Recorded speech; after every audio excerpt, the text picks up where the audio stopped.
Before the dawn of man, before the world was shaped, there was light. And in that light dwelled beings of unimaginable power and beauty.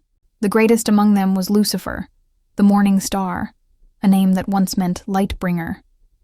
He was the pinnacle of creation, the most beautiful, the most powerful, the most beloved of all the angels. This is the story of his meteoric rise, his catastrophic fall, and the eternal lesson etched in the ashes of his pride. This is the story of how the morning star became the Lord of Lies. First, let's witness him at the height of his glory. Imagine a being sculpted from pure starlight, whose presence illuminated the very heavens. Lucifer stood as the right hand of the divine, second only to the Creator. His wings, vast and white as newborn galaxies, could span celestial horizons. He was the chief of the archangels, the conductor of the heavenly choir, his voice a symphony that resonated through the fabric of paradise. Legions of angels followed him, their adoration a testament to his majesty. When Lucifer looked upon his own reflection in the tranquil, crystal-clear waters of heaven, he saw perfection. He saw a being adored by all, a flawless creation at the apex of existence. It was a time of absolute harmony, a symphony of light and devotion, and Lucifer was its most brilliant note. But even in paradise, a shadow can take root. The seed of pride, once planted in the fertile ground of perfection, began to sprout within Lucifer's heart. It started with subtle shifts, almost imperceptible. While his brethren bowed in pure, unthinking worship, Lucifer's obeisance became a fraction slower. His head held a fraction higher.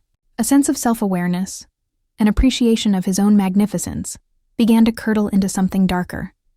We see him straying from the celestial choir, choosing instead to test the limits of his own power.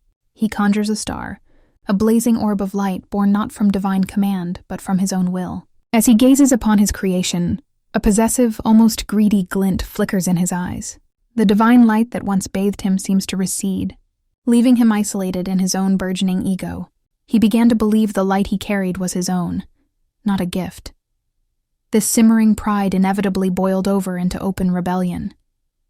The thought, "I will ascend to heaven, I will raise my throne above the stars of God," took hold. Lucifer declared that he would make himself like the Most High.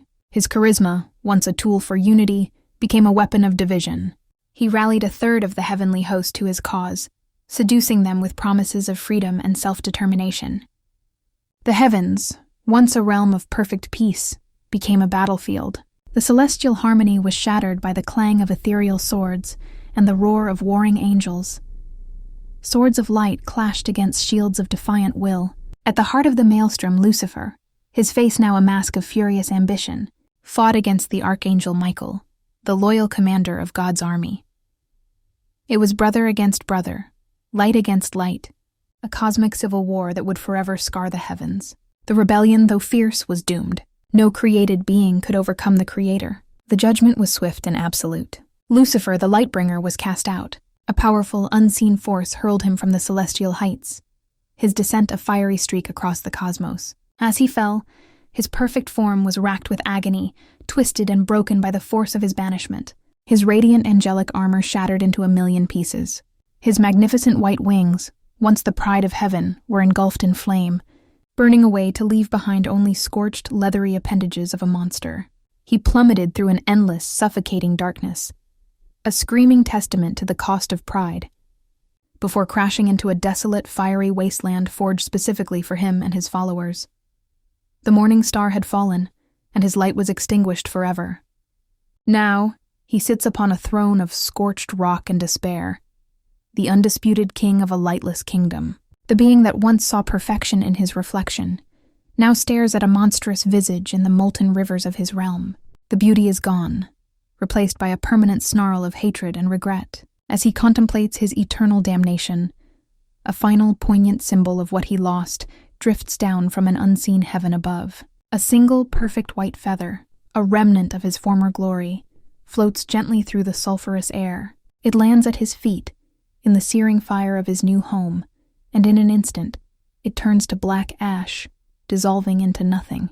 The story of Lucifer is not just a myth, it is a timeless warning.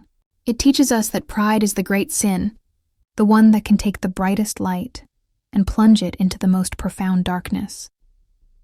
It reminds us that no matter how high we climb, The fall is always just one step away.